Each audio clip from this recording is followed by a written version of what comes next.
हम ये पूछना चाह रहे हैं बीजेपी से कि आखिर क्यों प्रधानमंत्री चाइनीज प्रेसिडेंट के पीछे भाग रहे हैं बातचीत के लिए। आखिर क्यों देश के प्रधानमंत्री देश को अंधेरे में रख रहे हैं कि लद्दाख बॉर्डर पर क्या हो रहा है। आखिर क्या वजह है कि भारत के प्रधानमंत्री की सरकार, नरेंद्र मोदी की सरकार हमारी बहादुर फौज पर ये प्रेशर डाल रही है कि कोई सोल्यूशन को एक्सेप्ट कर लिया जाए।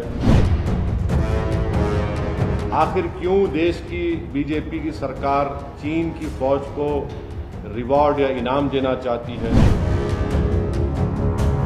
हुई है चाइना की शी जिनपिंग के साथ, और फिर पहले कहा गया कि सोर्सेस के तौर पर लीक कर दिया गया कि चाइना बात करना चाहता था। ऑफिशियली एमईए को स्टेटमेंट देना चाहिए था प्रधानमंत्री नरेंद्र मोदी और शी जिनपिंग की ये बातचीत के बाद कि ये बातचीत हुई।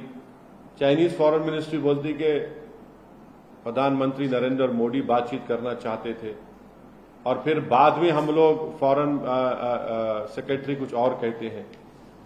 तो हम ये पूछना चाह रहे हैं बीजेपी से, जो भारत में अभी सत्ता में है, कि आखिर क्यों प्रधानमंत्री चाइनीज प्रेसिडेंट के पीछे भाग रहे हैं बातचीत के लिए। आखिर क्यों देश के प्रधानमंत्री देश को अंधेरे में रख रहे हैं कि लद्दाख बॉर्डर पर क्या हो रहा है। आखिर क्या वजह है कि भारत के प्रधानमंत्री की सरकार, नरेंद्र मोदी की सरकार हमारी बहादुर फौज पर ये प्रेशर डाल रही है कि कोई सोल्यूशन को एक्सेप्ट कर लिया जाए। और वो क्यों नहीं इस बात का इसरार कर रही है कि जो स्टेटस को एंटे था 2020 में उसको रिस्टोर किया जाए।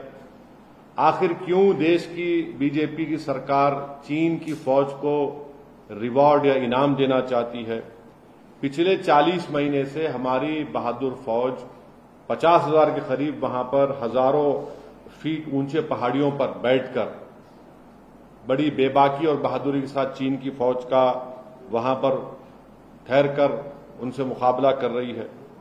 तो आखिर क्या है कि अगर हमने ये टेरिटरी खो दिया है, हमने भारत की बीजेपी की सरकार चीन के सामने झुक जा रही है, ये बड़ी हमारे लिए बड़ी बेशर्मी की बात है।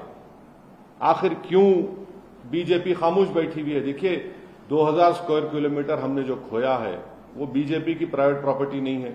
From breaking news, detailed analysis, in-depth interviews and explainers, follow the Times of India.